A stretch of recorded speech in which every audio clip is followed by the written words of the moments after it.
2018 murder of Washington Post columnist and Saudi dissident Jamal Khashoggi.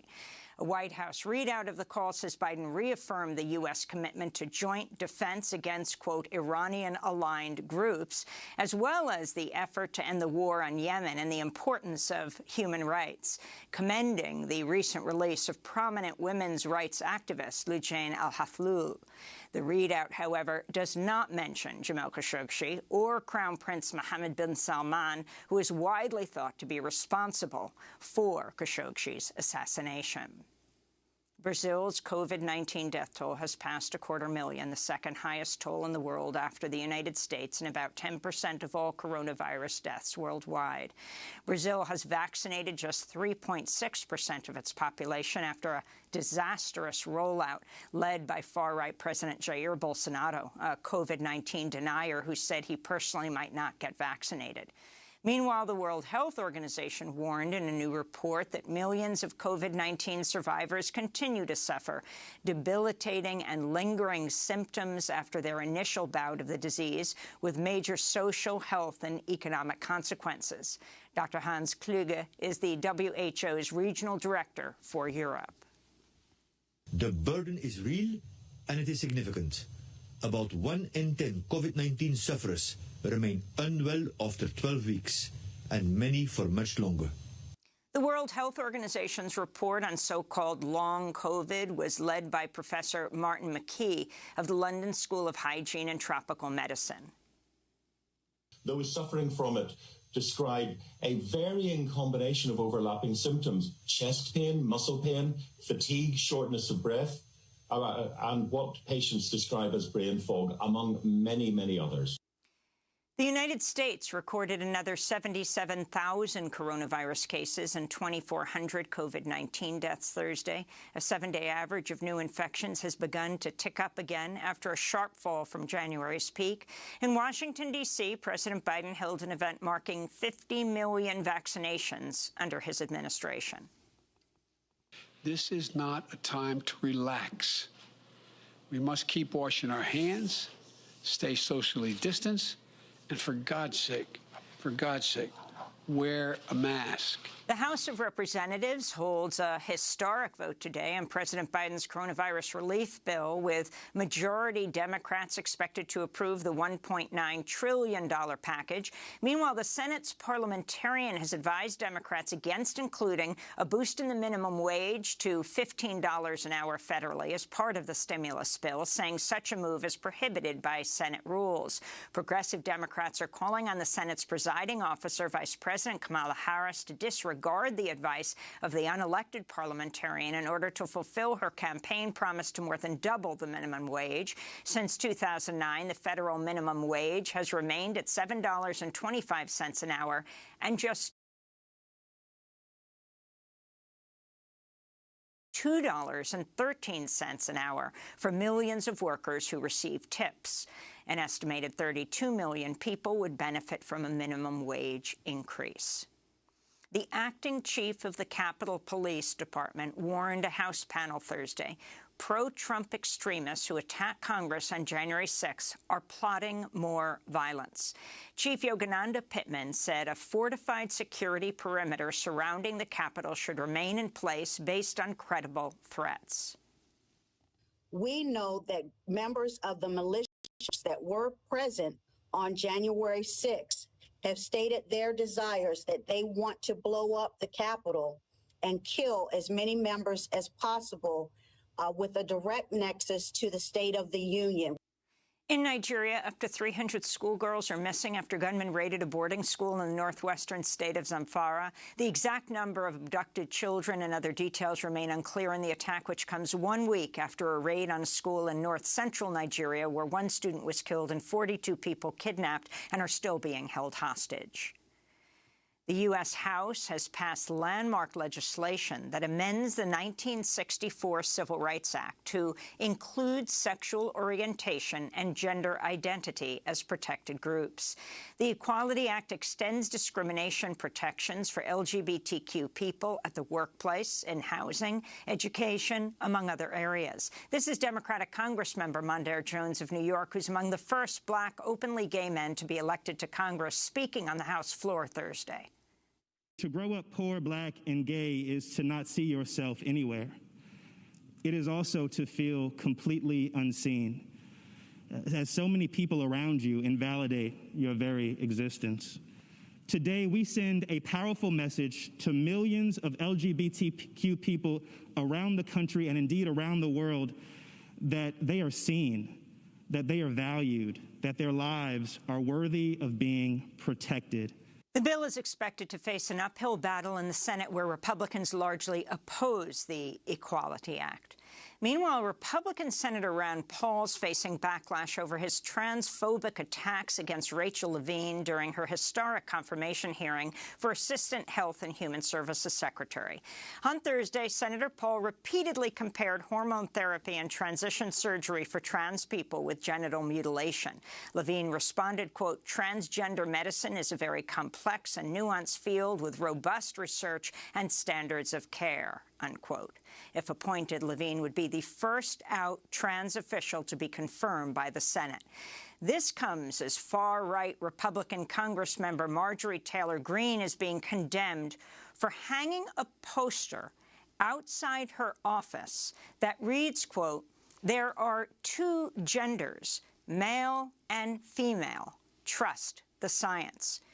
Greene displayed the poster after Democratic Congresswoman Marie Newman of Illinois raised a transgender pride flag outside her office, which is directly across from Greene's. Newman's daughter is transgender. A warning to our viewers, the next two stories contain descriptions of sexual harassment and violence. In New York, a former top aide to Governor Andrew Cuomo is accusing him of sexual harassment and intimidation. In an essay published in Medium, Lindsay Boylan says the governor went out of his way to touch her lower back, arms, and legs and accuses him of kissing her during a one-on-one meeting.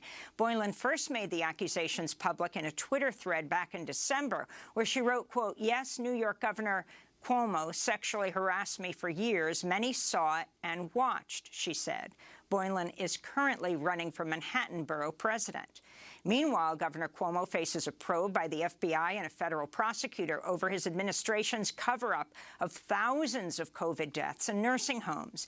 And he's being accused of bullying by New York Assemblymember Ron Kim, who says Cuomo called him at his home and threatened to destroy him. In Michigan, former U.S. Olympic gymnastics coach John Geddert died by suicide Thursday, moments after he was charged with sexual assault and human trafficking. In addition to 2 charges of sexual assault against children, Geddert was accused of enabling former Olympic team physician and convicted serial rapist and child sexual abuser Dr. Larry Nassar. Nassar survivor Sarah Klein was just 8 years old when she began training in Geddert's gym. On Thursday, she said, quote, "He tortured and abused little girls, myself included, for more than 30 years and was able to cheat justice." And Georgia state Republicans have introduced sweeping voter suppression legislation, which would strictly limit eligibility criteria for signatures and proof of voter ID for mail-in ballots. The measure also bars advance voting on Sundays, which Black churches use as part of their Get Out the Vote efforts, known as the Souls to the Polls. Georgia flipped blue in both the 2020 presidential race and the 2 Senate runoffs, largely thanks to Black voters and the work of Black organizers. This is AME Church Bishop Reginald Thomas Jackson speaking at a Fair Fight Action virtual hearing on the bill. Let's just be honest. This bill is racist. This legislation is submitted only because Republicans lost, because Blacks exercised their right to vote and turned out in huge numbers. And those are some of the headlines. This is Democracy Now!, democracynow.org, The Quarantine Report. I'm Amy Goodman.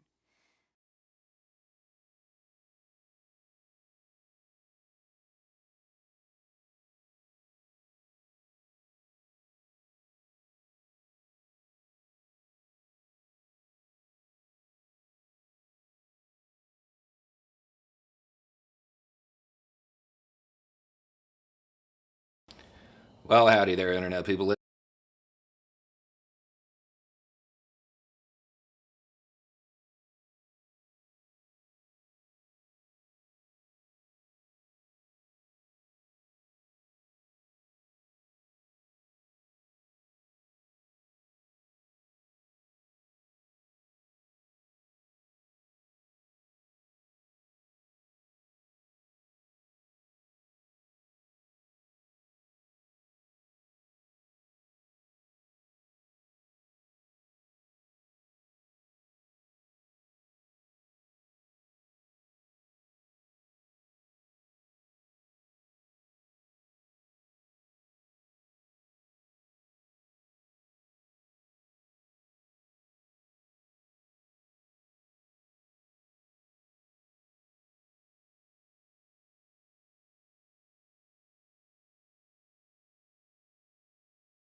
This week. Would it make it? Would it get to air even?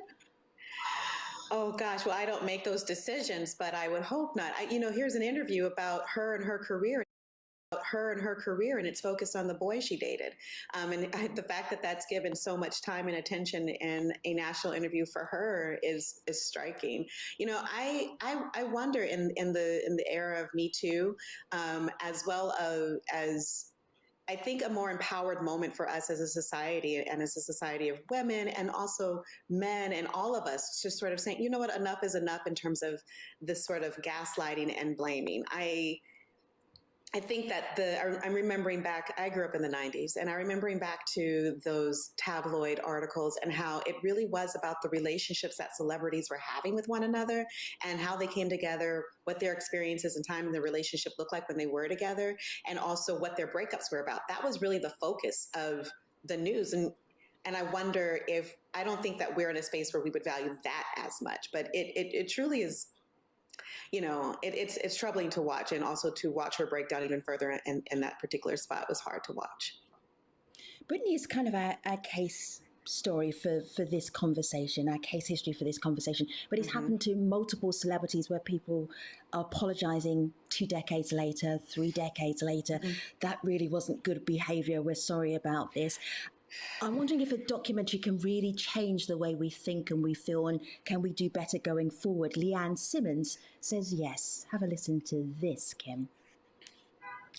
I think that we'll look back on this New York Times documentary as a sort of catalyst for change within the media. I do think it has opened a lot of eyes. It's got the conversation started as far as the way women and girls are being depicted by the media. And a huge part of that was the fact that this documentary was female driven. Who better to understand the intricacies of womanhood and feminism than women? Kim, you were in the documentary. I love her. Kim, you were there, right? Cannot make a difference. I love Leanne so much. She is so brilliant, and she's absolutely right. Samantha Stark, who is the director of the documentary, did such an amazing job, and it was a crew of women talking about women, which I think is so important. She's absolutely right. Do I think it's going to change things? Maybe a little bit. It's really going to be driven by social media because, unfortunately, this documentary is only on Hulu. And if you don't subscribe to Hulu, it's going to be difficult for people to see it. I hope that it becomes such a force and such a conversation that eventually it actually gets re-aired on FX and on the Fox network, which is so ironic in and of itself. If that happens, then fantastic. I think that really will be a catalyst for change. But I think that before that happens, we really have to get control of what the networks see as good national programming. We've got to get rid of these shows where women are being exploited on a regular. And I'm talking about, again, The Bachelor and The Bachelorette and these reality TV shows that, you know, pass for programming because the networks don't want to spend money on production. You know, that's got to end first. Sorry. Kim has taken off the filter. I am hate watching The Bachelor right now while I'm cooking every night. My cooking is not improving. Kim, thank you so much. Sachi, appreciate you. Wendy, appreciate you too. Have a look here at my laptop because maybe I'm not sure if a documentary will change the way we think, but there's certainly apologies flowing Britney's direction. Glamour Mag, we are sorry, Britney. We're all to blame for what happened to Britney Spears. And one more here, Justin Timberlake. I'm sorry. LOL, too little, too late. Bye, Jojo. That wasn't me. That was the poster. Thank you so much. We checked up today. Has Al Jazeera ever covered a Britney Spears story? We don't think so. But this is probably the only time. And thank you, YouTubers, for being part of that conversation. I'll see you next time. Take care.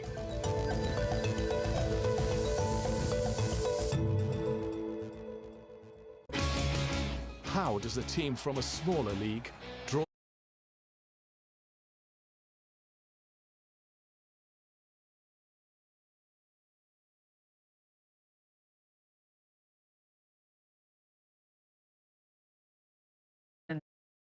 Middle East, where a U.S. military attack sends an unmistakable message to Iran? The overnight airstrikes targeted Iranian-backed militia members in eastern Syria near the Iraq border. The Pentagon says this was a response to recent attacks on U.S. targets in Iraq. One of them killed a civilian contractor and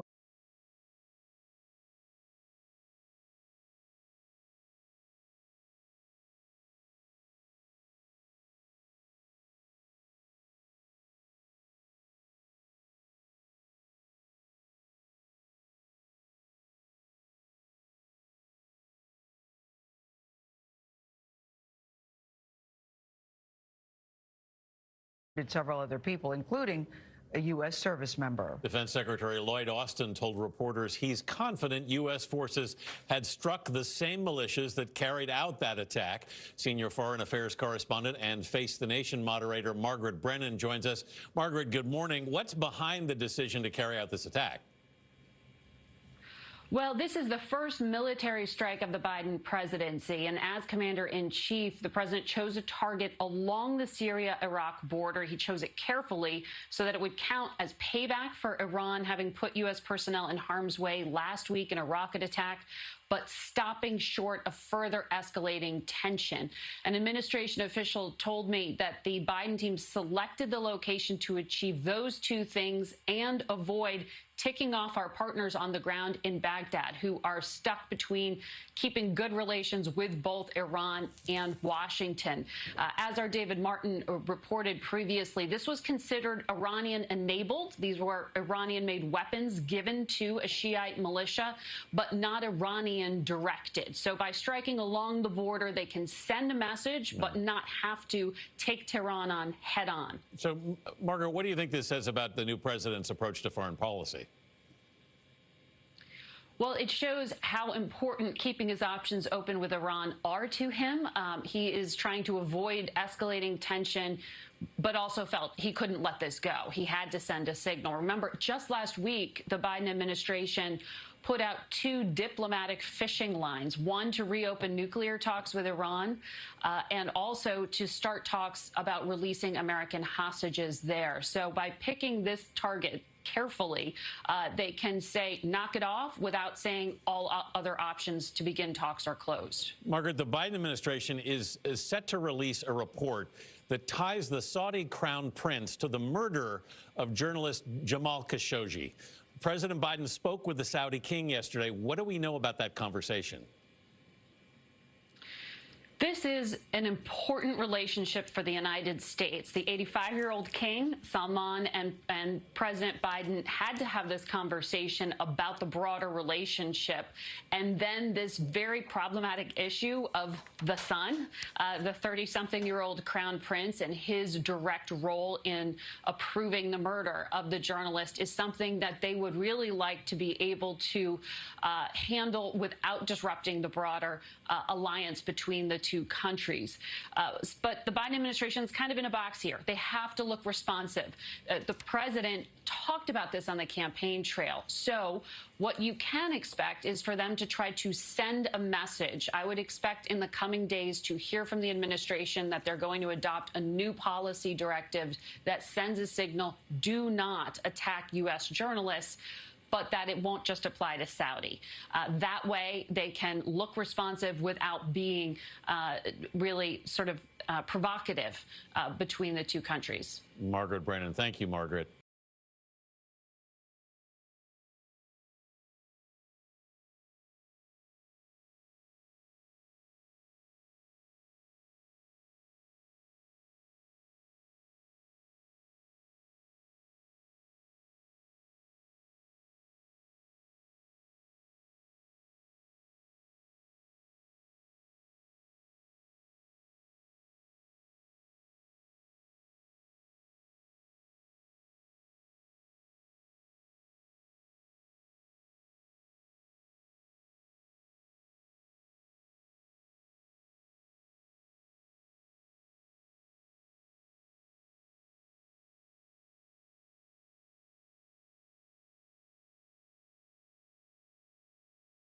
Biden's approval of U.S. air raids in Syria targeting facilities used by Iranian-backed militias criticized in the Middle East. The Pentagon said the U.S. military conducted the air raids against Iran-backed militias at U.S. President Biden's direction. File. U.S. Navy Matthew Freeman EPA. U.S. President Joe Biden's authorization of military air raids in eastern Syria on Thursday has drawn criticism in the Middle East. The United States military said it carried out measured attacks on facilities in eastern Syria used by Iran-backed militias in response to rocket attacks against U.S. targets in Iraq.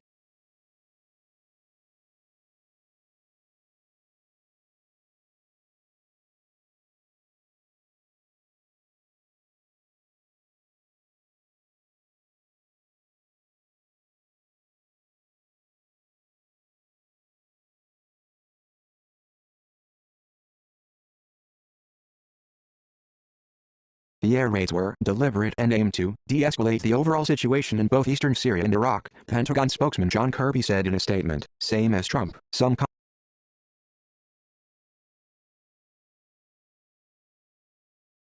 commentators said there was a clear effort to draw a distinction between Biden and his predecessor Donald Trump, who in response to attacks on coalition forces in Iraq used the most disproportionate force by killing the Iranian general, Qasem Soleimani, said Al Jazeera's Shihab Ratansi in Washington, D.C. Syed Mohammad Marandi, a professor of English literature and Orientalism at the University of Tehran, said the move showed how Biden and Trump are the same.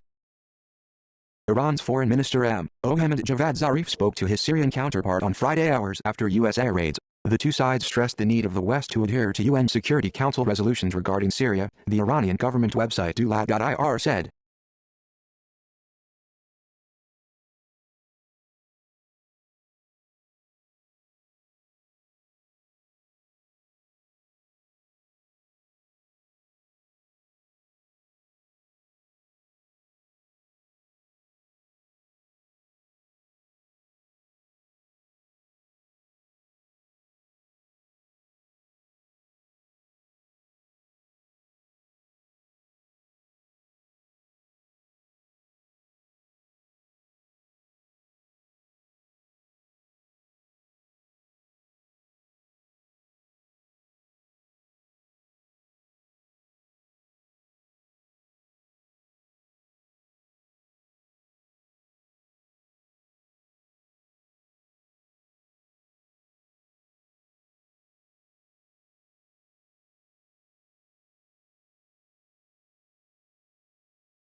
U.S. journalist Eman Moyeldin drew a timeline to show similarities between Biden's move and several former U.S. presidents. The U.S. has long been criticized for military intervention in several Muslim-majority countries such as Iraq and Libya and imposing regime change leading to political chaos and instability. Not the SCALATORY.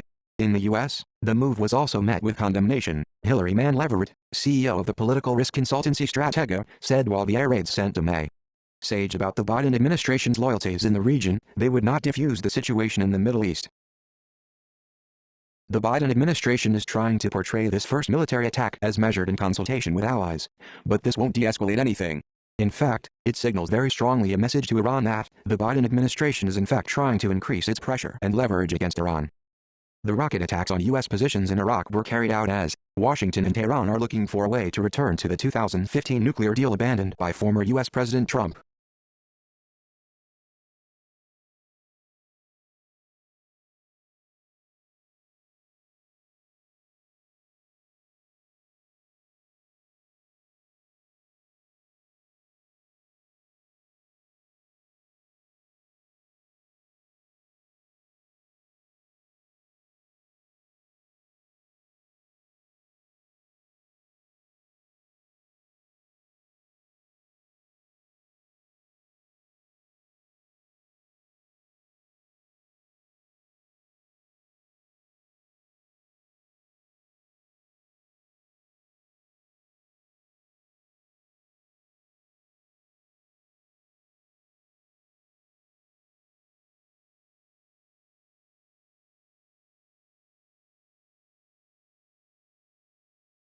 The rocket attacks on U.S. positions in Iraq were carried out as Washington and Tehran are looking for a way to return to the 2015 nuclear deal abandoned by former U.S. President Trump. It was not clear how, or whether, the raid might affect U.S. efforts to coax Iran back into a negotiation about both sides resuming compliance with the agreement. Mary Ellen O'Connell, a professor at Notre Dame Law School, criticized the U.S. attack as a violation of international law. The United Nations Charter makes absolutely clear that the use of military force on the territory of a foreign sovereign state is lawful only in response to an armed attack on the defending state for which the target state is responsible, she said. None of those elements is met in the Syria strike. Justin Amash, a U.S. lawyer who formerly served as the representative for Michigan's 3rd Congressional District, said the move was unconstitutional. Necessary deterrent.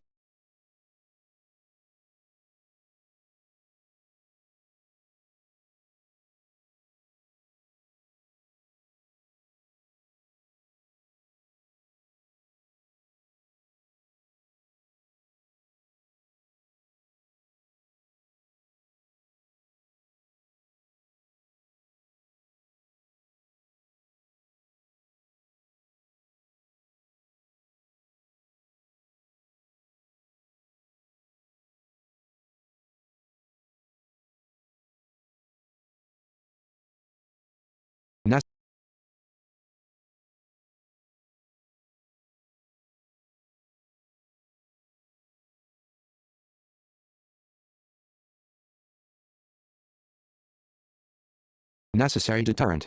Still, some observers showed support for the air raids. Representative Michael McCall, the top Republican on the House Foreign Affairs Committee, said the attacks were the right move. Responses like this are a necessary deterrent and remind Iran, its proxies, and our adversaries around the world that attacks on U.S. interests will not be tolerated, McCall said.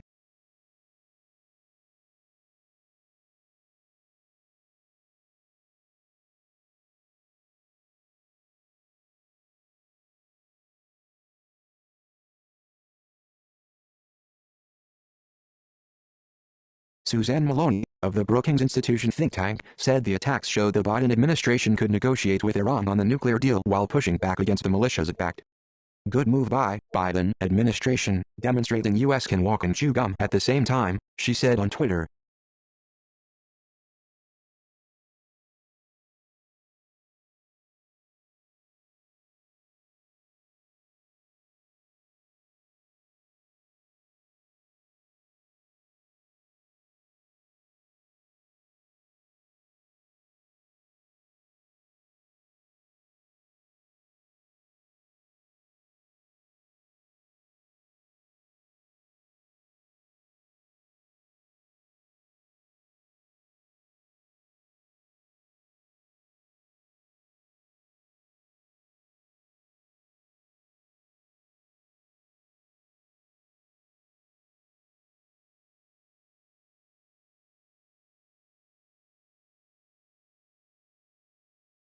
In the February 15th attack, rockets hit the U.S. military base housed at Erbil International Airport in the Kurdish-run region, killing a non-American contractor and injuring a number of American contractors and a U.S. service member.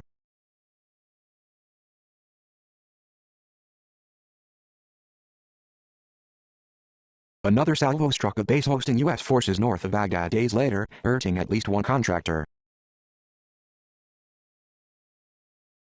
Rockets hit Baghdad's Green Zone on Monday, which houses the U.S. Embassy and other diplomatic missions. Earlier this week, the Kataib Hezbollah group, of the main Iran-aligned Iraqi militia groups, denied any role in the rocket attacks.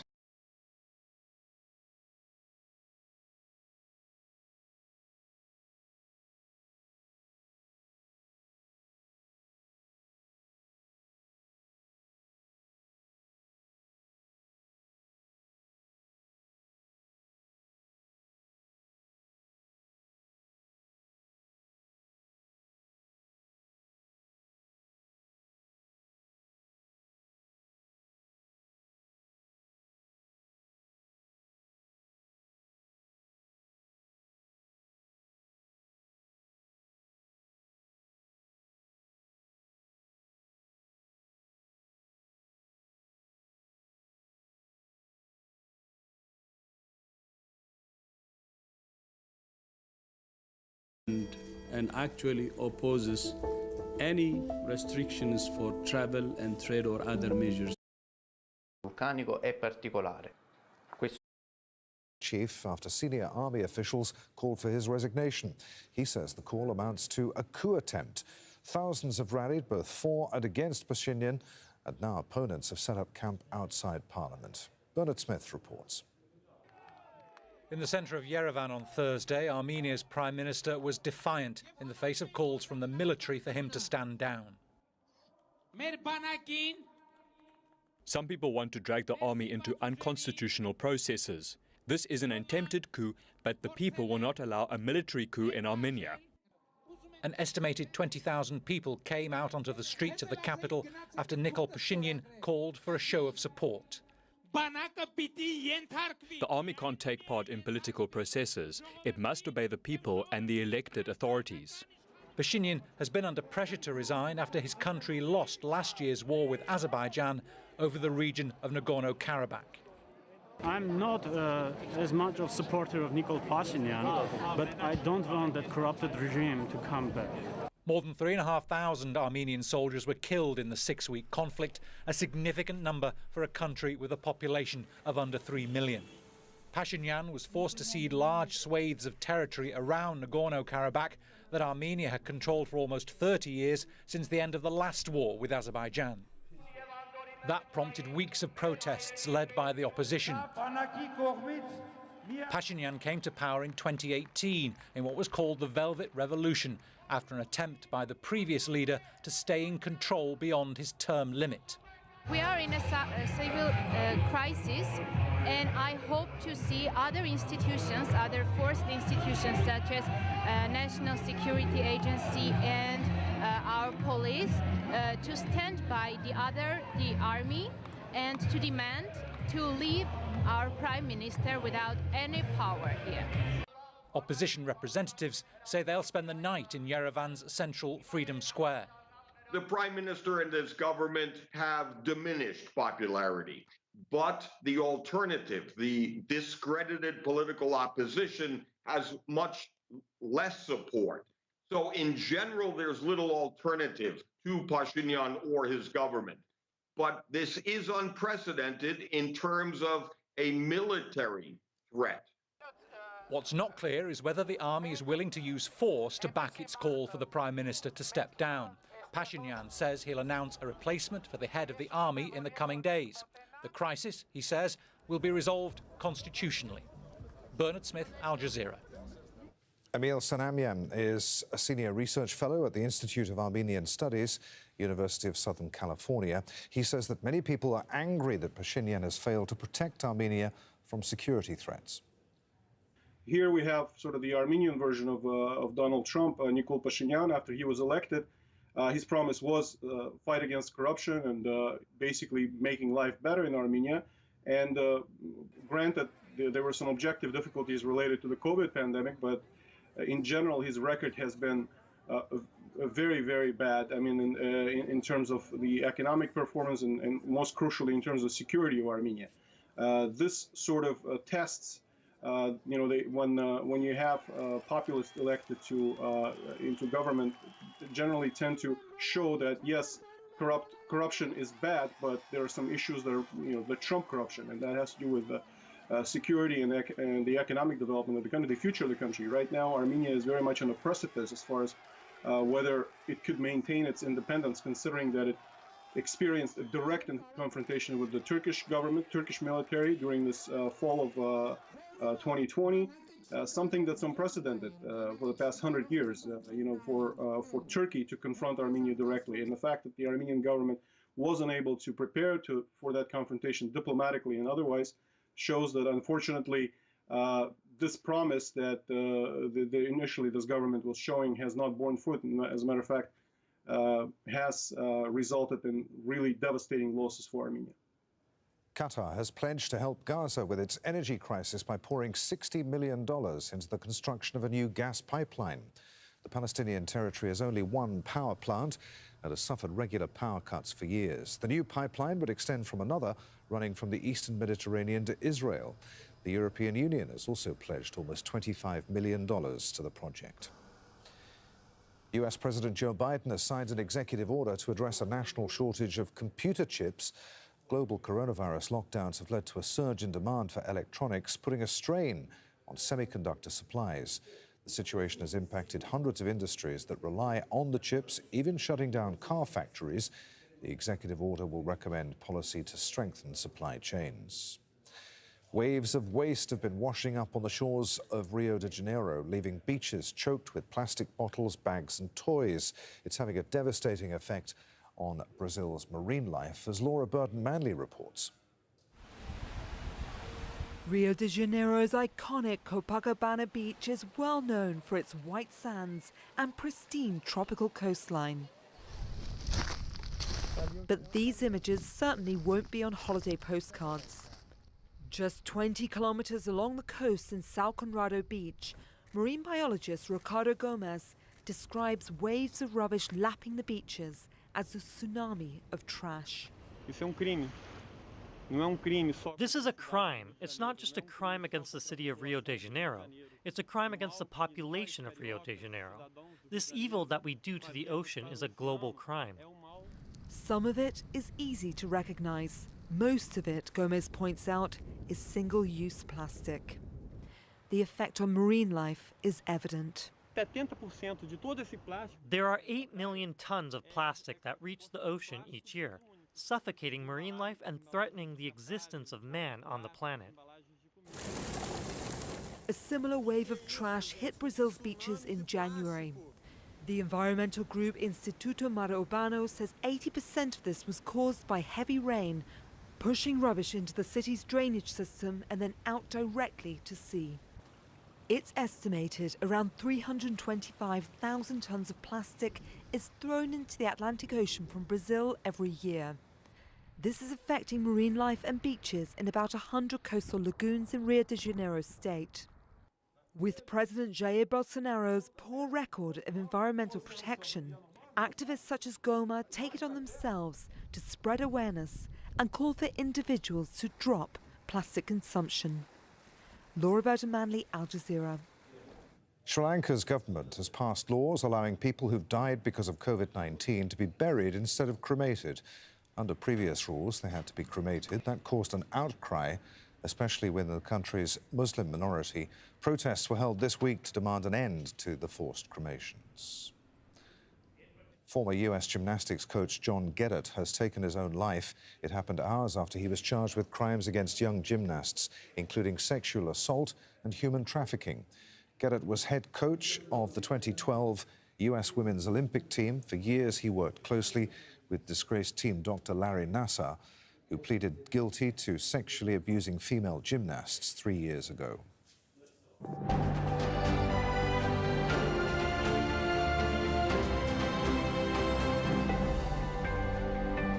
It's good to have you with us. Hello, Adrian Finnegan here in Doha. The headlines on Al Jazeera: more than 300 schoolgirls have been kidnapped in northwestern Nigeria. Gunmen arrived at night, shooting sporadically. It happened in Zamfara state. The girls were taken away into the bush. The US has carried out an airstrike in Syria, targeting facilities used by Iranian-backed fighters. The Pentagon says that it's in response to recent attacks against American personnel in Iraq. We're confident in the target that we went after. We know what we hit. And we're confident that that target was being used by the same Shia militia that conducted the strikes. Brazil's health minister says that his country is facing a new stage of the coronavirus pandemic with a variant that's 3 times more contagious than others. Eduardo Pazuello says that it's threatening to overwhelm the health system. Brazil is the worst affected country in Latin America, and it's just reached 250,000 deaths. Hong Kong has started its vaccination program. The territory endorsed the Chinese-made Sinovac vaccine before trial results were published. That's despite the territory already receiving jabs from Pfizer and AstraZeneca. Residents can choose between the 3 vaccines, and a low take-up rate of the Chinese-made shot could be seen as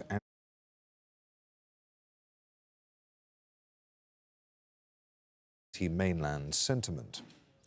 Amnesty International says that a massacre of civilians during a conflict in Ethiopia's Tigray region could amount to a crime against humanity. A report by the rights group says that soldiers from Eritrea systematically killed hundreds of people in the city of Axum in November. The Ethiopian government says its Human Rights Commission is investigating crimes committed during the conflict. One of Haiti's most dangerous gang leaders has escaped prison during a riot. That's left at least 11 people dead. Arnel Joseph fled the jail just outside the capital Port-au-Prince. Witnesses say they saw heavily armed men shooting at prison guards. A police officer and a detention centre director are among the dead. Those are the headlines. More news for you on Al Jazeera after the bottom line. Next. Did you know you can watch Al Jazeera English streaming live on our YouTube channel? Plus thousands of our programs. Let's get to the bottom line.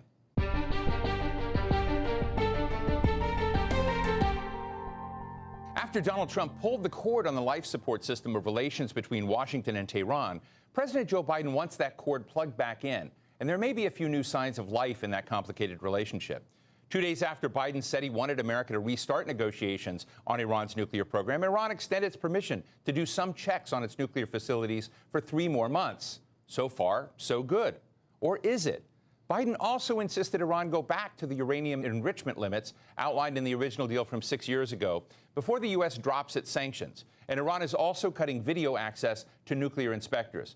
It's obvious that neither side trusts the other, but who cares about trust? What America and Iran did was a transaction, a nuclear program reduction with inspections in return for sanctions being lifted against Iran, plus the normalization of economic relations. Can they do it again?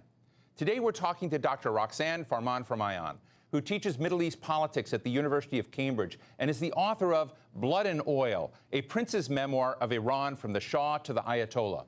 And journalist Eli Lake, opinion columnist for Bloomberg, covering national security and foreign policy, and he's been covering this issue for a very long time. It's great to have you both with us. I want to start out mentioning that Joe Biden, President Biden, has given a speech at the Munich Security Conference. We're going to play a clip. That's why we said we're prepared to re-engage in negotiations with the P5+1 on Iran's nuclear program. We must also address Iran's destabilizing activities across the Middle East. And we're going to work in close cooperation with our European and other partners as we proceed. Eli, let me ask you, is it necessary for the United States to have a deal with Iran, to make a deal with Iran, or is it better that we move on without such a deal? What are your thoughts in reaction to the president's talk? Well, I think that what we've seen in recent years is that presumably the Israelis and others are very good at sabotaging Iran's progress. It's not a particularly pleasant way in which this is done, including the assassination of their top nuclear scientist. But these sorts of things, I think, can set back a program which shows that the initial argument from the Obama administration in 2015, which is that there will either be a full-on war or there will be a deal, is not necessarily true. It's not, in my view, a binary option in terms of steps that can set back the program short of diplomacy and certainly short of a full-on war. And thus far, despite many open threats from the Iranian regime with regards to the killing of Qasem Soleimani last year and other sorts of threats, there has not been the kind of escalations that we saw in the run-up to the killing of Qasem Soleimani in terms of attacks on other countries' oil tankers in the Persian Gulf, and a sort of the pace of attacks on U.S. Positions in Iraq. And certainly the Israelis have paid real serious price for its long-standing campaign to go after Iranian forces in Syria when they believe that they're transferring advanced weaponry. So in my view, a deal would be nice, but I don't know that it is as necessary as people believed 5 or 6 or 7 years ago. So I just want to double down this. So what I'm hearing from you is just saying that sort of hybrid, covert war sabotage, the status quo is working, and so why mess with it? Am I getting that right? Well, it depends on what you mean by working. It's certainly true that the Iranians have kind of increased the ante in terms of uranium enrichment and other sorts of things having to do with the original JCPOA. But remember, if the Iranians are only interested in a deal that restores that agreement, then a lot of its key provisions would be expiring by 2026 and beyond anyway, and they would still be allowed to test long-range missiles. They would still be allowed to purchase advanced conventional weapons, and it does. Obviously, the deal says nothing about its various campaigns in the Middle East, which are a threat to many of U.S. allies, not just Israel. So in that respect, sure, there are issues that they can do. And what I'm saying is that I think that there are ways to set back the program short of diplomacy and short of an open war.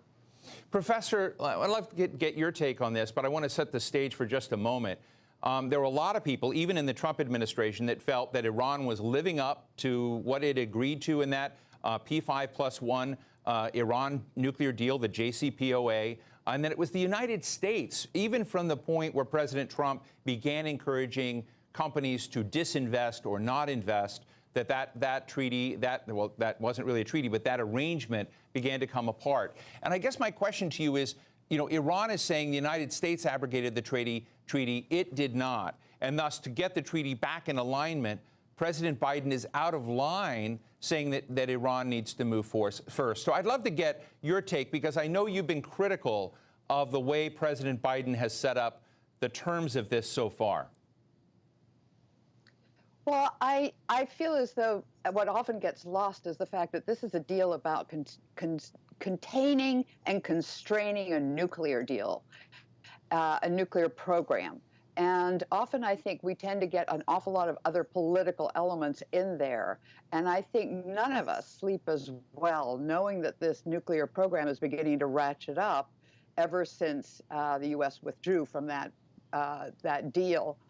So I think a little bit in producing a different viewpoint than your other guest, I think that it's absolutely critical to get this deal back. It's low-hanging fruit. It's all been negotiated. It's everybody, in fact, that's on the Biden team has been involved in the past, and they have a good idea of how specifically this was negotiated, and that the Iranians agreed to it. And I think that one of the things also that gets lost is this is not a deal based on trust. This is a deal that was based entirely on the other negotiating countries distrusting Iran.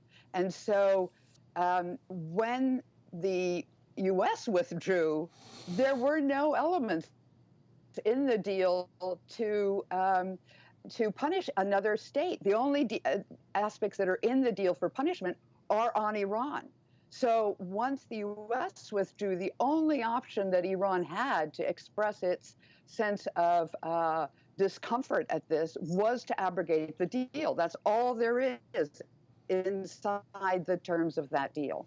So I do feel as though it's quite easy to go back, but it has to be from the U.S. side because they're the ones that withdrew, and therefore the Iranians can't make them go back until they're back into some kind of negotiations with that. Let me ask you both this. I mean, I like Eli has been a friend of mine for a long time. I remember during the Bush administration when there was discussion, it was turned away, of a potential grand bargain with Iran. At that time, the Republican strategic class was very much opposed to that approach. That would have dealt with terrorism, it would have dealt with the MEK, it would have dealt with the nuclear issue, but that was the wrong proposal at the wrong time. When the Obama administration came in and said, well, we're not going to do a grand bargain, we're going to focus on the clear and present danger of a railroad course, of a collision course to Iran having a nuclear bomb and trying to sort of deal with that precisely and specifically. And then a lot of the GOP criticism of Obama was, why aren't you doing a grand bargain? Eli, where am I wrong in that? Because I think part of the criticism of today is Iran's ballistic missile research and work and tests, its support of transnational terrorism, its behavior regionally and even globally. And so that these parts aren't there. But I'm just wondering if it's just a whack-a-mole problem that many GOP leaders are opposed to any deal, so they want a grand bargain, they don't want a grand bargain. Let me start with you and then go to Roxanne. Well, there are two, I think, I have two criticisms of the way you framed that. First of all, the ballistic missile program is a big part of any nuclear weapons program. It's probably the way that it's the way most countries would deliver a nuclear weapon. So a nuclear deal that doesn't address development of ballistic missiles, it also, the various limits on uranium enrichment expire over time, as do research for the advanced centrifuges, which would make their program more efficient. So just on the nuclear terms, I don't think it's a very good deal. More importantly, in the last 5 or 6 years, what we've seen is a maturation of America's allies in the Middle East that are most affected by Iranian aggression. So perhaps it was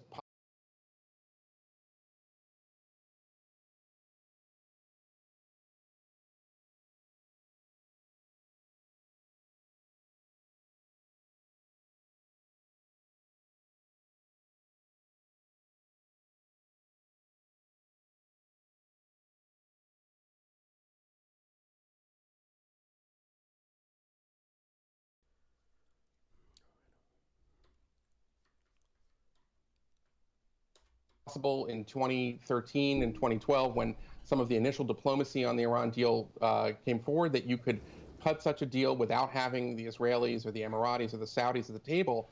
But at this point, I'm not entirely sure that that is feasible. It's possible that, the P5+1 and Iran would come to terms and get back into the 2015 deal.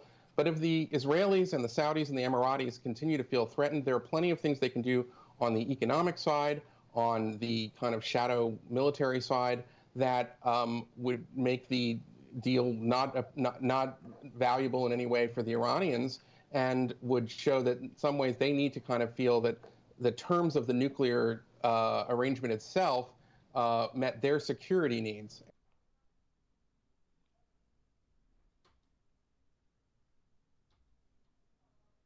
Those needs the first time around in 2015 is an important lesson that the negotiators this time should keep in mind, that if they go back to the original deal, there's no guarantee. In fact, I would bet against the idea that the Israelis, the Saudis, and the Emiratis would adhere to that. Roxanne, your thoughts on what I see? I mean, I think Eli's raised some very good points on the other side of this, but I do recall reporting on this myself, where at various points of deal making with Iran, we've been out of sync. But what is your take on where we are now, and whether other pieces of this puzzle can be added to the JCPOA to make it more palatable to some of the critics? Well, I think one of the things that certainly came along with the original deal was that it had flanking diplomacy as part of that.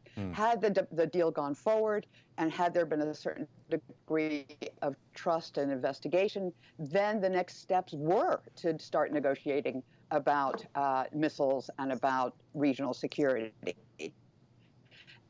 And one of the things that's got lost in that is that was part of the original deal.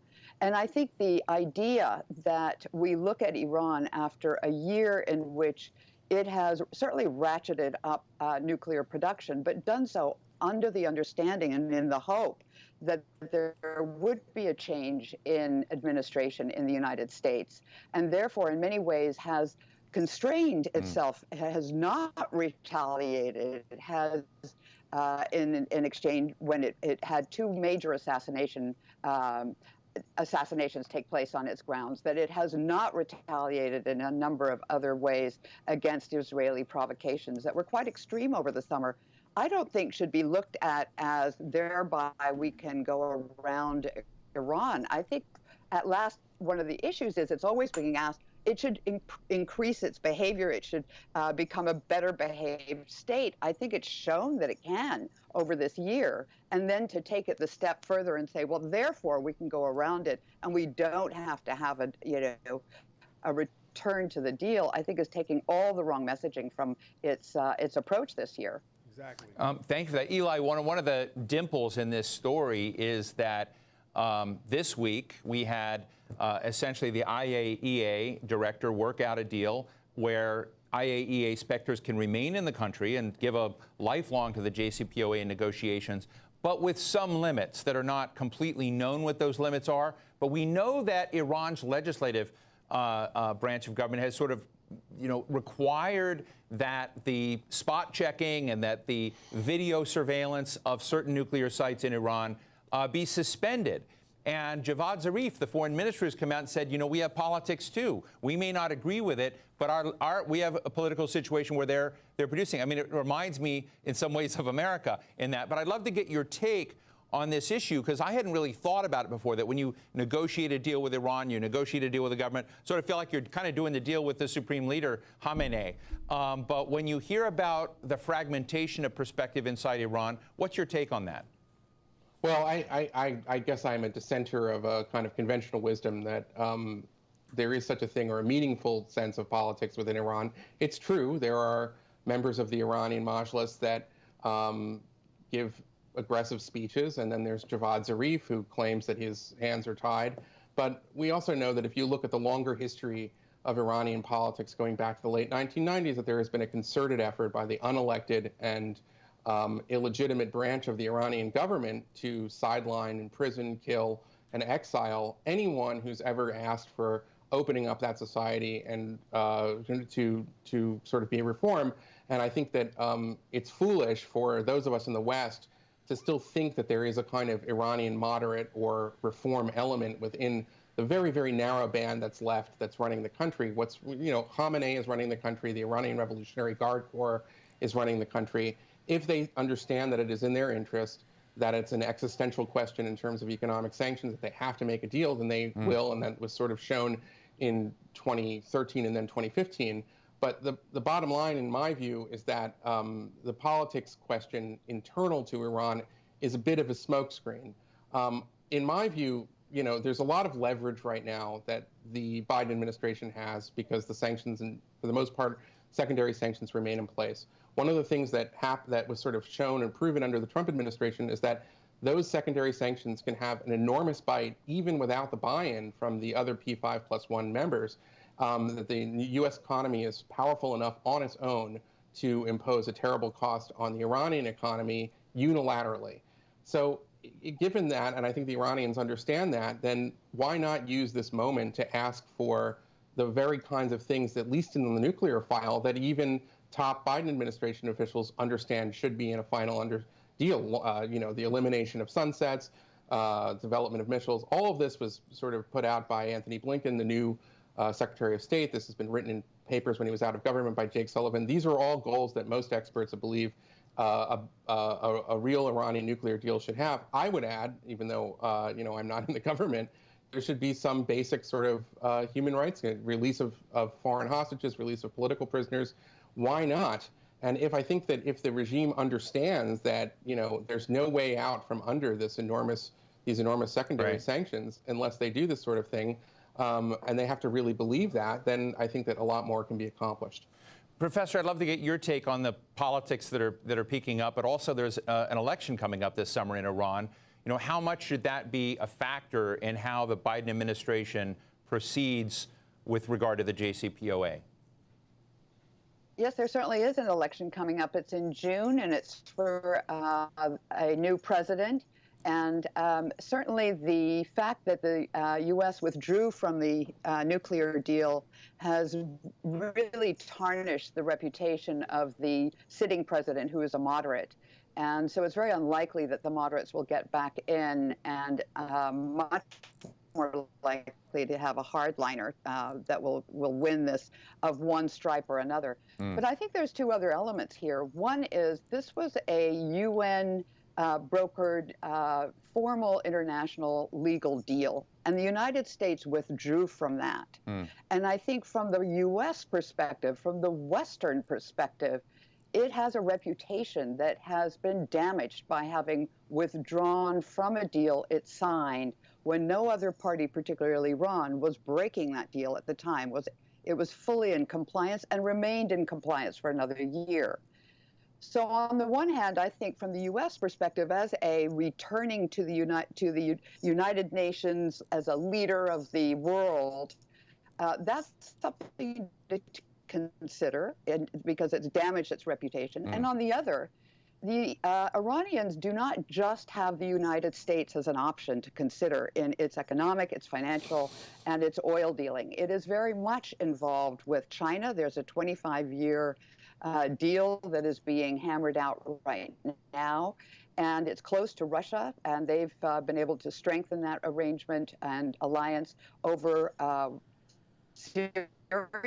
It may not be a story, but nonetheless, from their perspective, it's solidified a number of exchanges. And so I see that if the United States does not take the advantage that it has to negotiate and go back in and take the JCPOA further, the direction Iran is going to go is east. And it will have, in many ways, a sense of greater trust with those powers than it will with the United States. Well, thank you. One of the elements, I mean, you sort of talked about going east, but one other dimension that I would love to get at in our last few minutes is that Saudi Arabia and Israel are both key parts of this equation as well. And they've been, seen as partners of the United States largely in addressing Iran. But right now, President Biden isn't speaking with the Crown Prince of Saudi Arabia, who is apparently the power center in that country, and barely speaking to Prime Minister Netanyahu, though he finally did in Israel. Is that opportunity for the Iran deal or obstacle? Is Iran reading that as weakness of the key parties and the strength that would actually get it there? Eli, your thoughts?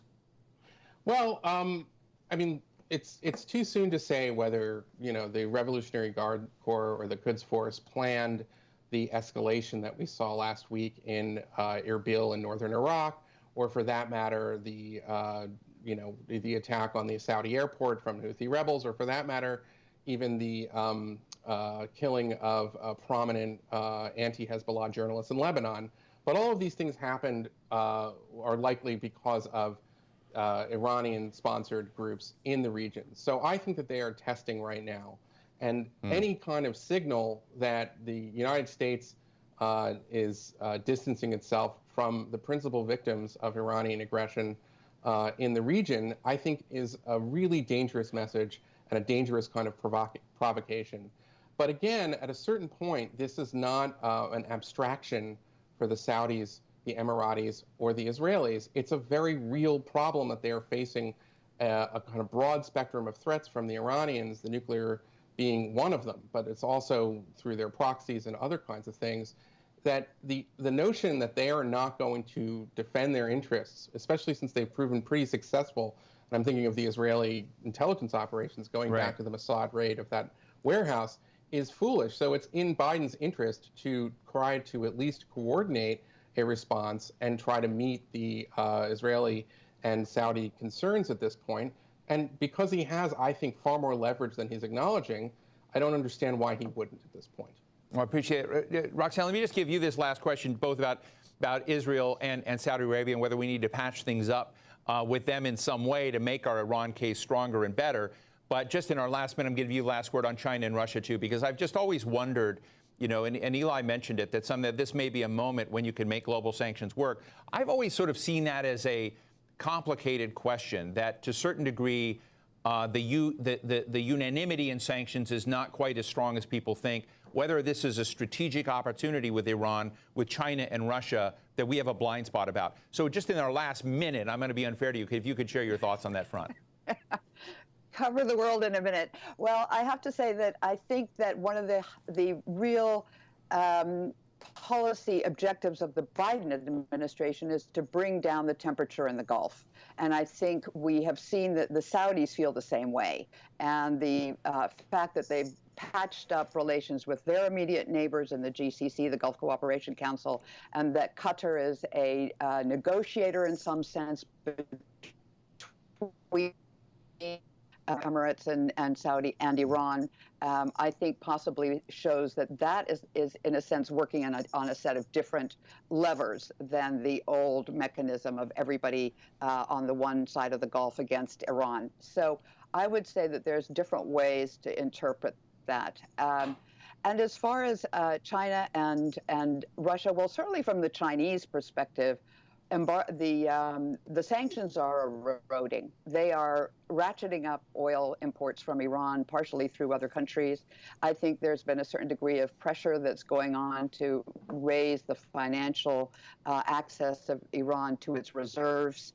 And so I think that that's been one of the problems we've always seen with sanctions. That's one of the reasons Obama went into this deal, is that eventually sanctions regimes erode, and that's what we're beginning to see now. Well, Dr. Roxanne Farman of Cambridge University and Eli Lake of Bloomberg Opinion, really appreciate having a civil discussion on this very tough subject. Thank you both for joining us today. Thank you. Thank you. So what's the bottom line? If you ask the average American if they want better relations with Iran, the answer would probably be somewhere between heck no and who cares. But for the national security community, Iran is up there next to China and Russia as a defining challenge of our time. The West has to decide whether it wants to live with a nuclear Iran or stop Iran from getting the bomb. Black and white scenarios, no shades of gray. And if Iran is allowed to grow and prosper in return for sidelining its nukes, does that mean it will easily take over as the dominant powerhouse of the Middle East in short order? That's what Washington and its friends are most afraid of. So is there a middle ground? It's going to be hard to find it, but it's worth trying. And that's the bottom line.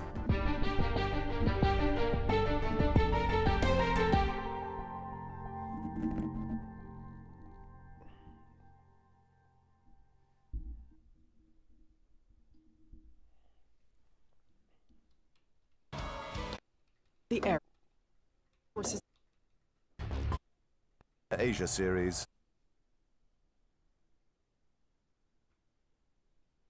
The military base. An attempt by the crisis, kidnapping for ransom is still going on a very, very large scale. Even yesterday, on the road to Maiduguri, there was an attempt by the Boko Haram factional group loyal to Abubakar Shekau, trying to abduct.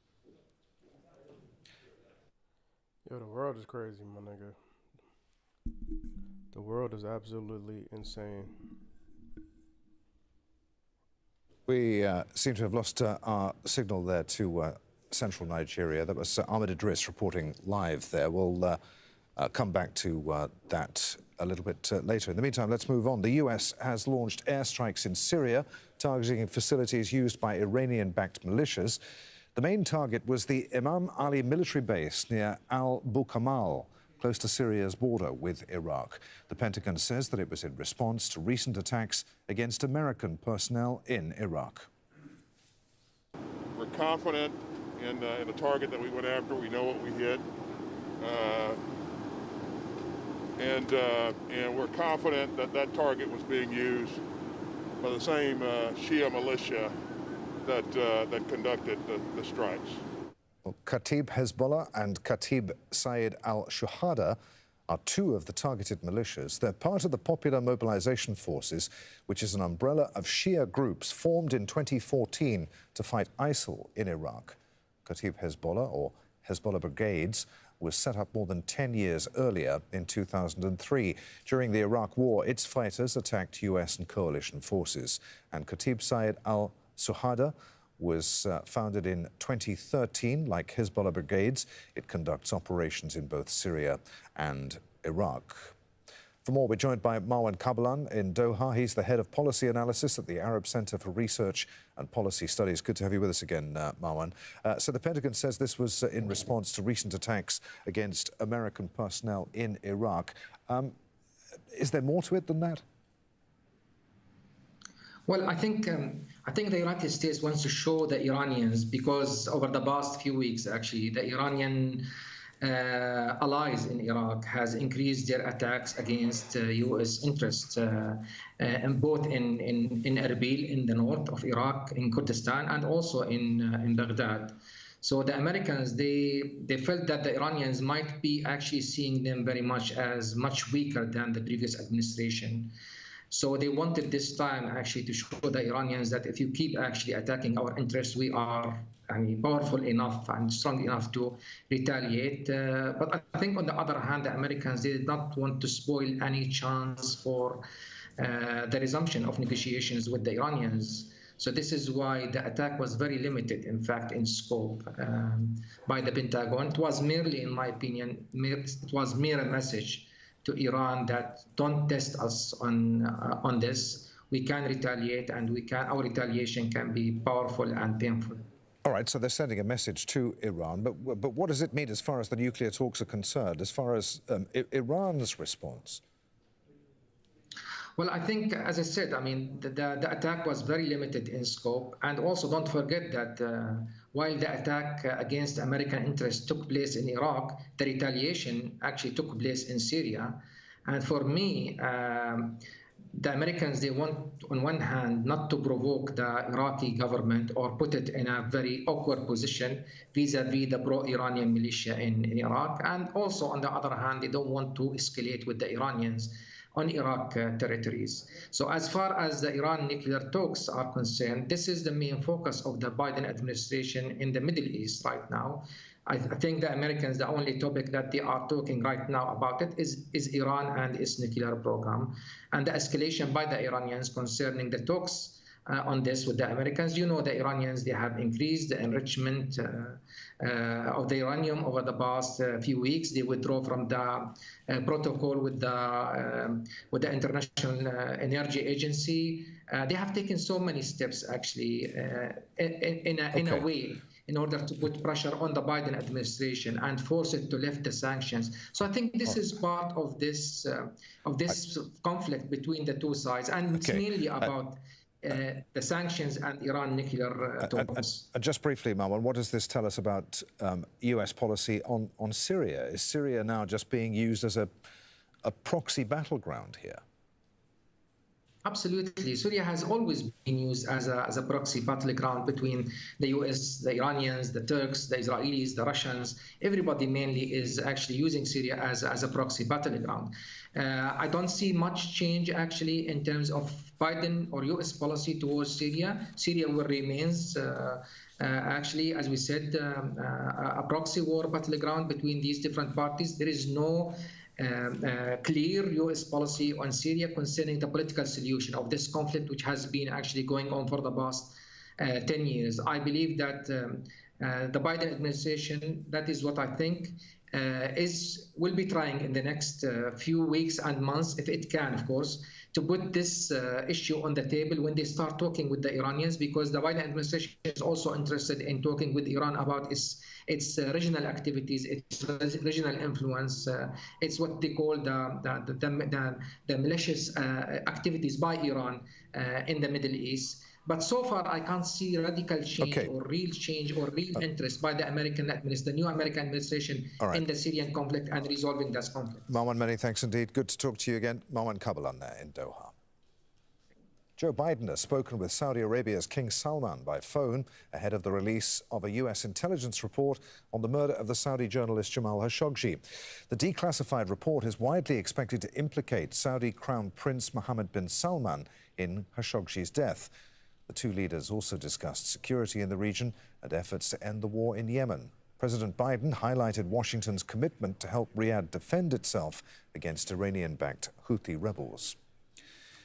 Brazil is struggling to contain its coronavirus outbreak. The death toll there has passed 250,000, the second highest in the world. A vaccination campaign is underway, but a new wave of infections is leaving the health system on the verge of collapse. Al Jazeera's Monica Yanakiev reports from Rio. There is hope in this Brazilian indigenous village.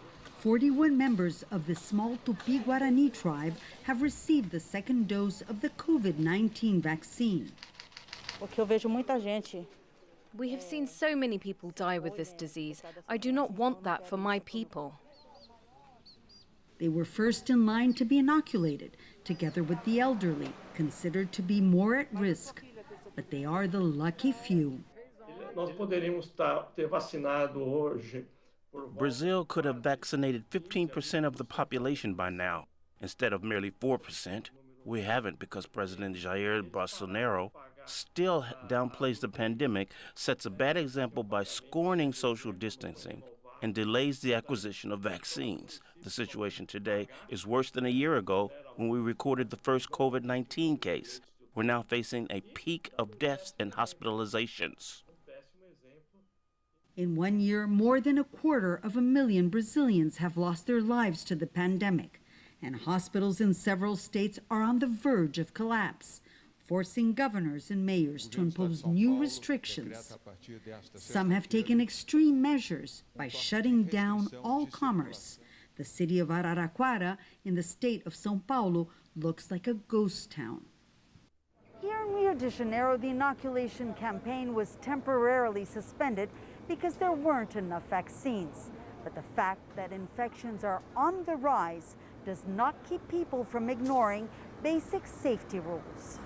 While Brazil boasts the second largest COVID-19 death toll in the world, football fans still celebrate their team's victory out in the streets and without masks. Oh my God. Monica Yanakiev, Al Jazeera, Rio de Janeiro. Amnesty International says that a massacre of civilians during the conflict in Ethiopia's Tigray region could amount to a crime against humanity. It says in a report, soldiers from Eritrea systematically killed hundreds of people in the city of Axum in November.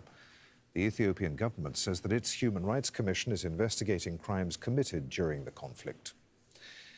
One of Haiti's most dangerous gang leaders has escaped prison during a riot that's left at least 11 people dead. Arnel Joseph fled the jail just outside the capital, Port-au-Prince. Witnesses say that they saw heavily armed men shooting at prison guards before inmates started to run. A police officer and a detention centre director are among the dead. We'll get a weather update next here on Al Jazeera. Then Myanmar's military disperses anti-coup protesters who show no signs of easing up. Plus, I found that diplomacy is about showing compassion. We hear from the diplomat working to renew Washington's standing at the United Nations.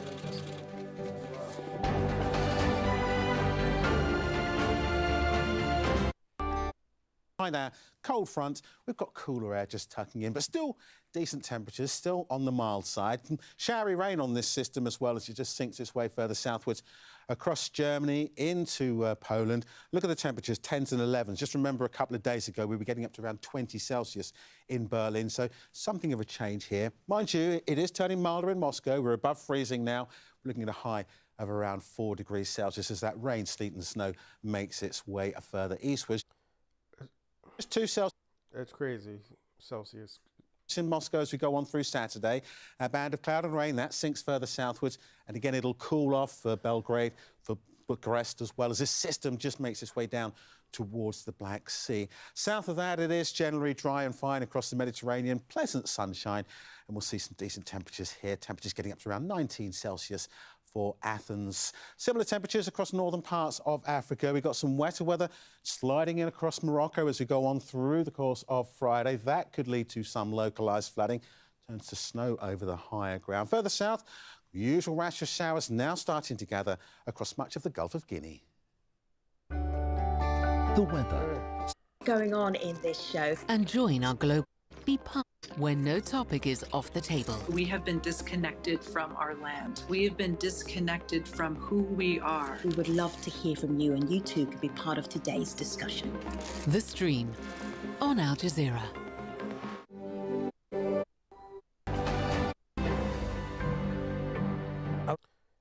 One thing you'll notice about Al Jazeera, there's like a bunch of black women and a bunch of women in general, which is rare. Again, this is... But it's getting less rare. Al Jazeera, let's remind you of the main news this hour. More than 300 schoolgirls have been kidnapped in Zamfara state in North... Okay, I'm sorry. We're going to have to...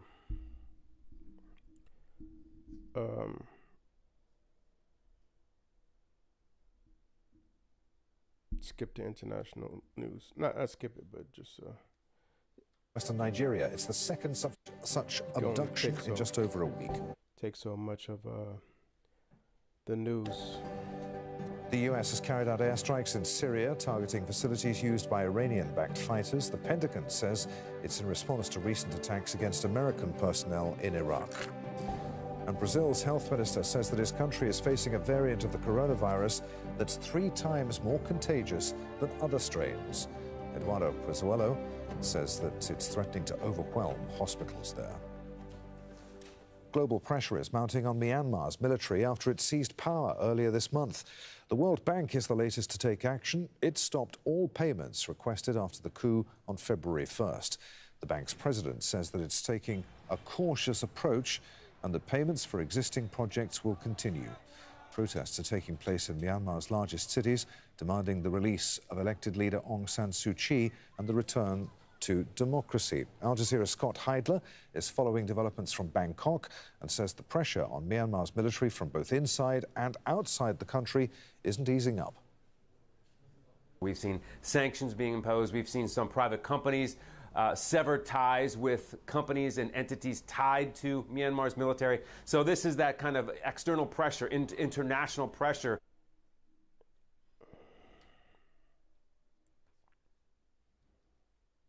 That's being applied to the military in their coup and what's been happening since their detained leaders that took place right after the coup took place on February 1st. There's an international call for them to be released as well. So that's kind of the external pressure. Internal pressure, and that's the protesters. And they're continuing with their movement on the streets across Myanmar. We've been seeing a lot of it in Yangon. The numbers are a little bit smaller than we've seen the last couple of days. I'm hearing from some people on the ground feeding us information, as well as in Mandalay. We know they've come out as well. And then even way down in the south, there is a student group, a teachers group, I should say, that has come out and has protested. One thing that we need to note in Yangon, overnight, a section of the city, neighborhood of the city, there was a fairly severe crackdown by the police because there was a bit of a dust-up because a military-appointed local councilor was put into place. The residents there didn't like that, so there was a bit of a standoff. Some flashbang grenades were sent out by the police, but it sounds like there were no major injuries after that. But right now, yes, some people still coming out to the streets. We're also getting word on the streets of Yangon. There are a lot of blockages by the police, by riot police, but then also by their vehicles. So there's less accessibility around the city in Yangon right now. European leaders are holding virtual meetings for a second day, this time with a focus on security. NATO chief Jens Stoltenberg opened the summit by laying out the top defence priorities facing the alliance. For NATO, the main task during this pandemic has been to make sure that a health crisis doesn't turn into a security crisis, because the threats we are faced with, before the pandemic, they are still there. Russia's aggressive actions, more brutal forms of terrorism, sophisticated cyber attacks, the rise of China, and the security implications of climate change. So no country or continent can face these challenges alone. European Council President Charles Michel said that he was optimistic about a renewed relationship between Europe and the United States. NATO played and plays a key role in binding North America and Europe. We share the same democratic values, we have common strategic interests, and I'm totally convinced that this new Biden administration offers a unique opportunity to renew this transatlantic alliance between Europe and the United States. More now from Al Jazeera's Dominic Kane, who's with us live from Berlin. Dominic, are European leaders on the same page when it comes to defence and the transatlantic relationship? Well, that's the question that we might find out more about over the course of the next few hours during this summit. The interesting word you didn't hear from either of those two leaders is Russia, because that is one of the countries that's going to be at the forefront of the discussions in the EU summit. Today, we know that the role that Russia plays, and indeed that NATO and the EU play on the continent of Europe, is particularly important. But no mention of it from those two leaders, perhaps because they're trying to work out a new position, maybe. We know that with the Biden administration now in charge, President Biden has set out what his goals are going to be, and they do diverge from his predecessor, from Donald Trump's administration. Remember, Mr. Trump was not a particularly big fan of NATO and had called upon countries, European countries, particularly Germany, to boost their defense budget, to boost their contribution towards NATO. President Biden striking a slightly different tone. And so this NATO meeting with the EU, the first such opportunity for the Biden administration's priorities to be injected into the debate here. And so that's one of the things that's definitely going to be discussed today. But then also the more strategic relationship between the EU and NATO is also something that's very important. We heard it being alluded to both by Jens Stoltenberg there and by Charles Michel. The question would be, what form of consensus can they find? Because clearly there are some EU countries that were more in the Trump camp, as it were, certainly Central Europe and Eastern European countries, some of them who may not necessarily endorse entirely the new Biden administration's plans for its relationship with NATO and the EU. But as I say, we'll be finding out a little bit more about what they've been discussing later in the course of today as the summit comes to a close. Al Jazeera's Dominic Kane reporting live from Berlin. Dominic, many thanks indeed. The coronavirus pandemic has caused a crisis in global oxygen supplies, and it's killing people in Africa and Latin America. Despite previous warnings, doctors say the shortage is leading to unnecessary deaths. Some desperate families have turned to the black market for life-saving oxygen. The UN says that it will take $1.6 billion in order to stabilize supplies. France could impose weekend lockdowns in Paris and 19 other regions in March if coronavirus infections continue to accelerate. Prime Minister Jean Castex says that French citizens need to be in a state of heightened alert in order to avoid restrictions. I don't understand why Lockdown is a lever which we must only use when we cannot do otherwise. You have to do it at the right moment and at the right level. You have to do as much as possible to delay it, to allow the vaccination campaign to have an effect. Hong Kong has started its coronavirus vaccination campaign after 1 million doses of the Chinese-made Sinovac jab arrived last week. The territory's government endorsed the Chinese-made Sinovac vaccine before trial results were published. It's also received doses from Pfizer and AstraZeneca, and people can choose between the three. But low enthusiasm for the Chinese-made vaccine could be perceived as anti-mainland sentiment. The United States has joined Russia in calling for restraint by all parties in Armenia, that is urging the military there not to intervene in government. Armenians are rallying in support of Prime Minister Nikol Pashinyan. He fired his military chief after senior army officials called for him to resign. He says that amounts to a coup. His opponents also held a rival demonstration and have set up camp outside Parliament. Well, Pashinyan has been confronted with widespread protests over recent months. Just 4 years ago, he was leading mass demonstrations against then-leader Serge Sargsyan. Rory Challens takes a look at his rise to power and declining popularity. Late last year, as the conflict with Azerbaijan raged, Al Jazeera's Bernard Smith sat down with Armenian Prime Minister Nikol Pashinyan. At the end of the interview, he asked him this question. Do you worry for your own popularity that if you mishandle this conflict, if it doesn't go your way, then you yourself are going to suffer in your position as Prime Minister? Yes. Well, you see, I reached the position of the Prime Minister not to defend my popularity, but to serve the national interests of my country and my people. and to defend the dreams of my people and my country. So along this path, I'm absolutely not interested in my person. That's just as well. Armenia lost the war and Pashinyan's popularity diminished. Though it was just 2 years ago, these scenes of Pashinyan basking in the huge crowd's adulation as he became Prime Minister are from a different political age. Then he was the man of the moment, a former journalist, an opposition politician who at the end of March 2018 launched a protest organisation called My Step. In his camo T-shirt and cap, Pashinyan came across as an everyman antidote to the perceived cynicism and corruption of Armenia's ruling elite. Two-term President Serge Sargsyan was trying to continue his rule by becoming Prime Minister. The crowds were determined to stop him. The so-called Velvet Revolution forced Sargsyan from power, and after 2 elections in May 2018, Pashinyan replaced him. But governing Armenia isn't easy. Besides its entrenched domestic problems, Pashinyan was also taking on Armenia's fraught regional relationships. In October 2020, the stalled peace talks with Azerbaijan over Nagorno-Karabakh collapsed.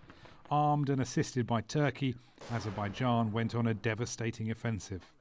To stave off a complete rout, Pashinyan accepted a humiliating Russian-brokered ceasefire, giving up swathes of formerly Armenian-controlled territory. It cost him huge political capital and opened a rift between his government and the military. This is the end of the Velvet Revolution. Pashinyan made it very clear in his speech that he said, this is the end of Velvet. What that means and what comes after is anyone's guess. There is a lot of instability in the country after the war that ended in November of 2020. The opposition has been calling for his resignation. Not long ago, he was the figurehead of a more democratic and equitable Armenia. Now, Nikol Pashinyan's political future hangs in the balance. Rory Challens, Al Jazeera. The new US diplomat to the United Nations has begun her work. Linda Thomas-Greenfield has the task of re-engaging with the UN after relations became strained under Donald Trump's leadership. Her appointment has been widely welcomed. Our diplomatic editor James Bays reports from the UN in New York. Arriving at United Nations headquarters on the first day in her job, Ambassador Linda Thomas-Greenfield first presented her diplomatic credentials to the UN Secretary-General Antonio Guterres. Madam Ambassador, you are very much welcome. The 68-year-old is a veteran US diplomat, forced to retire by the Trump administration after a 35-year career in the State Department, ending up as the US official in charge of African affairs. Throughout my time representing America all over the world, I found that diplomacy is about showing compassion. It's about managing points of differentiation, and it's about bringing people together. The United Nations is the world's most important forum for bringing people and countries together, and I take that seriously as a U.S. diplomat. Ambassador Thomas-Greenfield is very different from her 2 predecessors. Donald Trump's 2 ambassadors were Nikki Haley, a leading political figure who previously served as the governor of South Carolina, and Kelly Craft, whose family donated over $2 million to the Trump campaign and inauguration before she was rewarded with the ambassadorship to Canada and then the UN. Even Russia, often an adversary to the US on many issues in the Security Council, seems pleased by the new appointment. We heard that she's a professional, she's one of us, let's put it this way. It's always easier to interact with professionals. Trump's America First policy. Oh shit. It's like, yo, we were dealing with fucking dipshits, yo. Fucking morons. Now we have like human beings.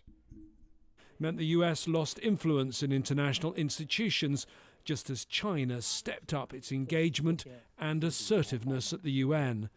Campaigners now hope the Biden administration will bring a fresh focus on human rights. What we really need is a US ambassador who is going to call China out for its abuses and actually take some action. It's not good enough anymore to give sound bites to journalists saying that China must do better on human rights. We actually need some action taken given the severity of the situation in areas like Xinjiang, but honestly, even beyond that. The new ambassador couldn't ask for a more high-profile start. Every month, the UN Security Council presidency goes to a different country. On the 1st of March, it's the US's turn, and Ambassador Thomas Greenfield will be chairing the Council's proceedings. James Bays, Al Jazeera, at the United Nations.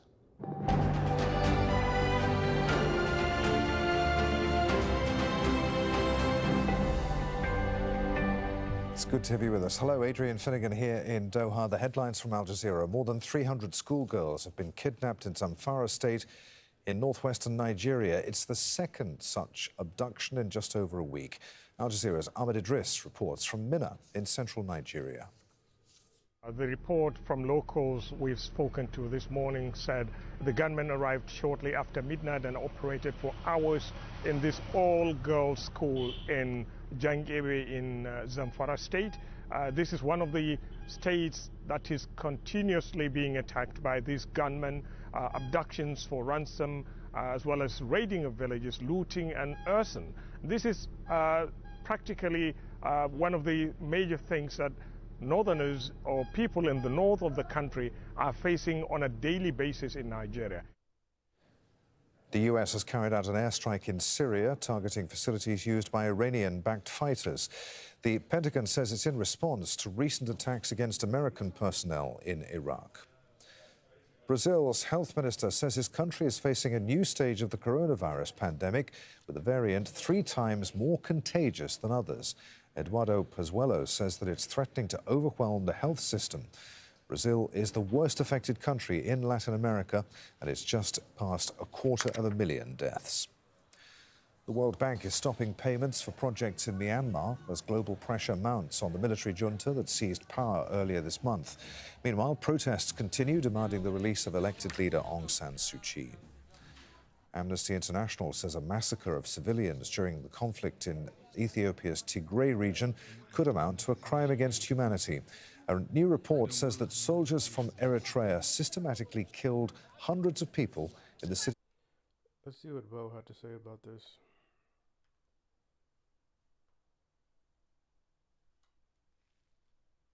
Go over some breaking. Well, howdy there, Internet people. It's Bo again. So today we're going to go over some breaking news. At the time of filming, a lot of what I'm about to say isn't really confirmed. It's very early in this, so keep that in mind. This is all very preliminary information. It is subject to change, but it's worth talking about before all of the pundits get in on it and start making their claims about what it is and what it means. Okay, so what's the news, right? It is reported that the Biden administration authorized a strike against Iranian-backed non-state actors in Syria. Now, this isn't confirmed, but it is incredibly likely that these are the same Iranian-backed non-state actors who recently staged attacks in Iraq. So, what does all of this mean? What does it mean for Biden's foreign policy, in which Iran is kind of center? Iran uses their non-state actors the same way that Western powers use contractors or covert forces who can be disavowed. They're a method of applying pressure without it coming directly from the government.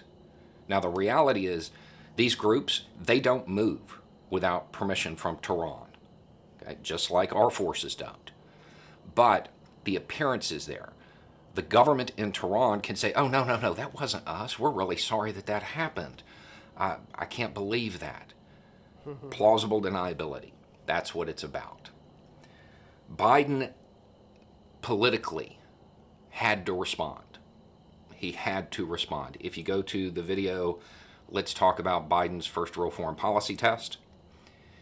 Iran can't appear weak, and Biden can't appear weak to the American people. Iran can't appear weak to the Middle East in general, because that's what gives them their status. So, Biden chose to keep it at the level it was at. He chose to go after the non-state actors. Presidents in the past have opted for a more typically American response. When a non-state actor does something, we hit the sponsor government. That's typically what occurs. In fact, faced with this exact scenario, the last president took out a kind of beloved Iranian general, which is why, anyway. So that's how we which is why Iran is proxies are doing this, etc. typically respond. The last time a non-state actor hit something in the U.S., we invaded half the Middle East. We are not known for being reserved when it's a non-state actor in a government or group of people is trying to maintain plausible deniability. We normally don't go for that. We normally go after the source. I mean, this is like glass half full to viewpoint, because if it's against the whatever that we read earlier, it's against that mechanism, then why? Then it's just illegal regardless. Like, I mean, that's not happening. That's why you always need more information here. Biden is trying to send a message that we're not just going to ignore it. We are going to cause you damage at a proportional level, but we still want to move forward with what's going on as far as the deal. That's the message. Is this the right way to send that? I don't know. That's a tough call. There are going to be those who say that we should just ignore it because we haven't had massive damage inflicted. There's been some, but it's not overwhelming. And we could just kind of look away. Most people in the United States don't even know these attacks happened. So it's not like the populace at this point is crying out for a response. However, it could be that there was another one on the way. And the Biden administration was worried about it actually inflicting damage and causing that outcry. Once that outcry begins, it is good for ratings for the media to feed into it, to get those yellow ribbons sold. Once that chain of events begins, his foreign policy plans, his plan for Iran, his plan to thaw the Shia-Sunni divide, all of that, it's gone. It's gone. So he doesn't want to allow that to happen. He doesn't want that escalation to occur, as evidenced by him using the literal lowest amount of force he could use to respond. Some will say there was no need to respond, and I tend to fall more on that side. The talks are starting. It was possible to send the message through the talks to say, hey, if y'all are doing this, we have to freeze the talks. Iran wants the deal too. They just can't appear weak. So I don't know that it was necessary to actually achieve the goal. However, politically, if he didn't respond, if Biden didn't respond, it would become a Republican talking point. And it would be used as a reason. Yeah. To torpedo the Iran foreign policy scheme. Look, they're hitting us, and Biden is so weak, he didn't even respond. So that's where we're at. It isn't, from everything that we've seen so far, again, it's early, but it doesn't look like this is a prelude to anything major. This looks like a proportional response based against non-state actors, which they are, from Tehran's point of view, they are expendable. Tehran isn't going to be really mad about this. They're going to pretend like, oh, wow, we didn't even know those people, the same way the U.S. would. You will probably hear a lot of banging of drums over this. I don't think so. I don't think at this point, with the information we have, it looks like the Biden administration is trying everything it can to not escalate, which that part I can get behind. That is the right move. I don't know that this amount of force was even necessary. But again, we don't have all the information yet. So that's where we're at. And just keep in mind, before you support the troops, you need to support the troops. We have to find out what's going on. He's been president for less than a month, or just over a month, I should say, and Joe Biden has now ordered his first military strike of his presidency. The targets were Iranian-backed. I think at different perspectives, then eventually come to the truth. Iraqi militia based in eastern Syria, just across the Iraqi border, which, according to the Pentagon, were behind at least 3 separate attacks on U.S. assets in Iraq. The most recent was last week, when a coalition base at the Erbil airport came under rocket and mortar fire. A civilian contractor was killed, 5 Americans hurt. The U.S. Defense Secretary Lloyd Austin offered few details as to what precisely was hit by these U.S. airstrikes. We're confident in the target that we went after. We know what we hit. And we're confident that that target was being used by the same Shia militia that conducted the strikes. For more details, here's CNN's Oren Lieberman reporting in from the Pentagon. The airstrike against the site in eastern Syria along the Iraq-Syria border is the first known military action under President Joe Biden. Secretary of Defense Lloyd Austin said it was his recommendation, and then Biden gave the final authorization for the strikes on Thursday morning. A U.S. official familiar with the strikes said up to a handful of militants were killed. You know what I'm really glad for is that this is getting so much attention. I don't want to say just one airstrike, but just knowing, having an eye on foreign policy, so like they don't think people are not watching, the media's not watching, we're not watching, so they're less likely to do egregious shit. In my opinion, it's good that there's all this news coverage about it. Excellent, actually. In that airstrike. And they come after a series of rocket attacks against U.S. and coalition forces operating in Iraq. First in Erbil about a week and a half ago, then in Balad Air Force Base just north of the city of Baghdad, and then the Green Zone in Baghdad itself. Austin said that part of the messaging here, and Pentagon spokesman John Kirby backed this up, was first that there will be a response to these rocket attacks, and second, to deter future rocket attacks. Austin made it clear that they're confident that it was Iranian-backed Shia militias that were operating in these sites that were struck by the U.S. Air Force, and it was those same militias responsible for the rocket attacks. Up until now, the U.S. hadn't attributed the rocket attacks to anyone, but now pinpointing it on Iranian-backed Shia militias and more broadly holding Iran responsible for the actions of its proxies in Syria and in Iraq. This comes at a crucial time for the Biden administration when it comes to Iran, as it tries to figure out what to do and how to work diplomatically about Iran's nuclear program, also signaling that it wants to broaden out the agreement to include Iran's ballistic missiles and Iran's actions in the region. Oren Lieberman, CNN at the Pentagon. Live now to CNN senior international correspondent Ben Wiedemann, who is in Erbil, Iraq, the site of one of those rocket attacks earlier this month. Ben, what do we know about these Iranian-backed Shia militia groups, which were the targets of these U.S. airstrikes?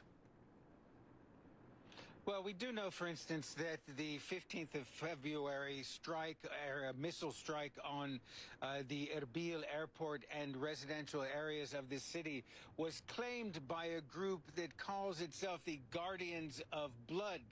Until now, largely unknown, but it's believed that this and many other Iranian-backed militias that operate in many parts of Iraq, in northern Iraq as well, since the defeat of ISIS, have been held responsible, in some cases actually claimed responsibility for missile or mortar attacks, for instance, on the Green Zone in Baghdad, where the U.S. Embassy is located, and that many of these are acting in close coordination with some aspect, some part of the Iranian government, the military, or the Revolutionary Guard, but the direct strands are rather difficult to nail down. It's important to keep in mind that, at this time when the U.S. and Iran are starting to talk about the possibility of reviving American involvement in the JCPOA,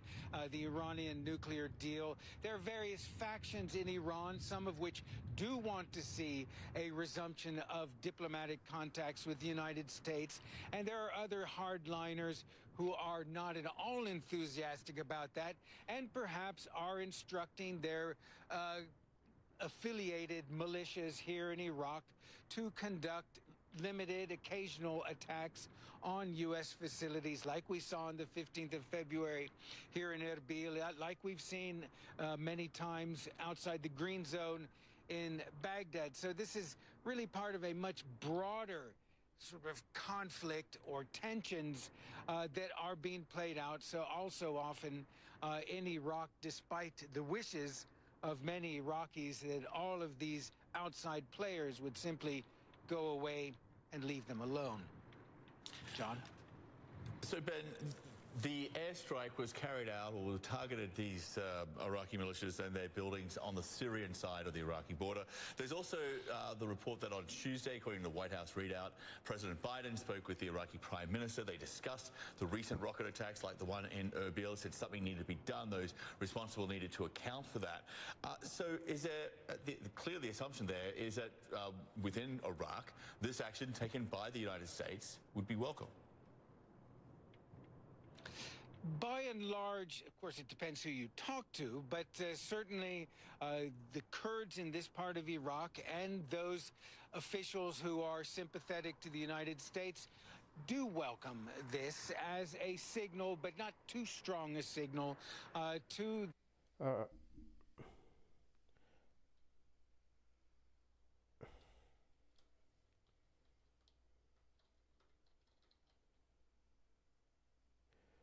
I need to take a break. I'll be back.